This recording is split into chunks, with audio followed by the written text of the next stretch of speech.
Good afternoon, church. The family of our fallen brother, friend, and hero, Dr. Chris Kirubi, colleagues from the political wing, captains of industry, diplomats, fellow Kenyans. I stand here to pay tribute to a great man. I knew Chris Kirubi way back in 1985. I was having lunch in a restaurant, and he was sitting next to me. And we started a conversation,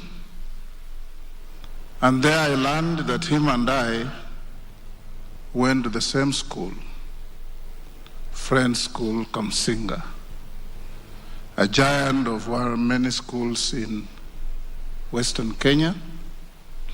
And he also went to another school in Western Kenya called Kolanya. Thereafter, Chris became a close friend. But as I sat there listening to many tributes, I've realized that I didn't know so much about the length and breadth of the successes, impact of Chris on our country. He goes to his maker as truly a man who left this country better than he found it. He's touched many people. He's touched many institutions. I remember there was a time we were regenerating Kamsinga as a school. And Chris called me and sent me a very generous donation to take to the school. And the school has benefited immensely from that donation.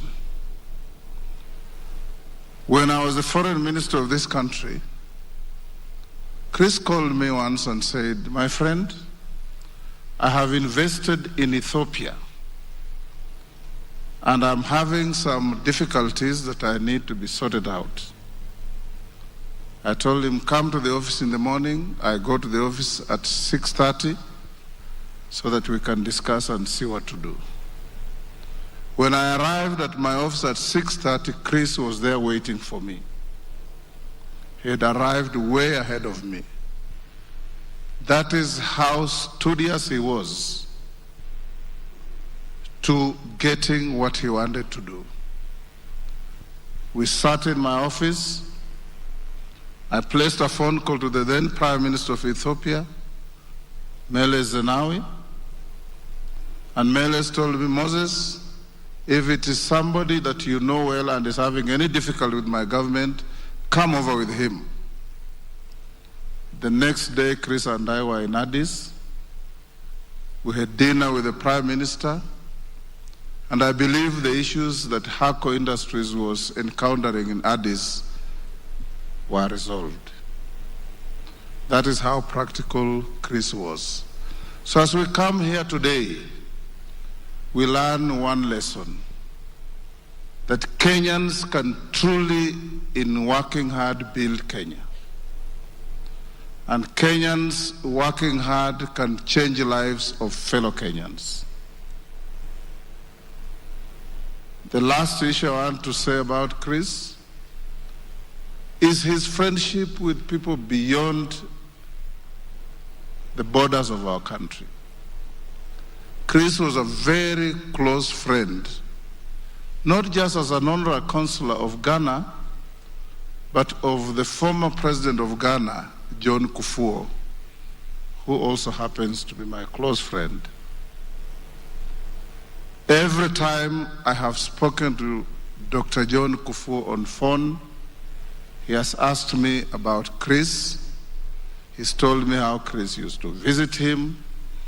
And you Kenyans may recall when we had election difficulties in 2007 2008, Dr. John Kufuor was the chairman of the AU.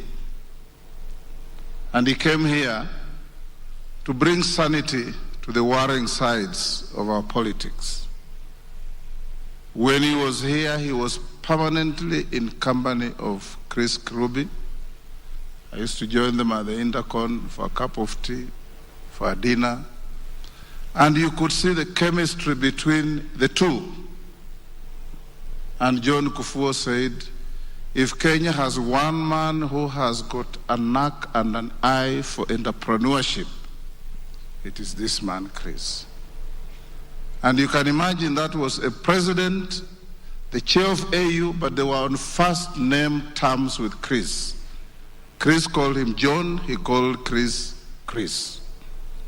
That is the camaraderie of our fallen brother, that he touched others. Fare thee well, my brother Chris, Andrew, your family, and the entire Chris family. The Musangis, if they're here, those are my brothers from Western. We stand here to say, may the good Lord rest the soul of Chris in eternal peace. That is the journey that we all are going to end up. And those who have spoken here, please carry on his legacy, hold the industries he has built, hold the enterprises he has developed, so that they can continue building our economy so that this country can move to the next level. Thank you.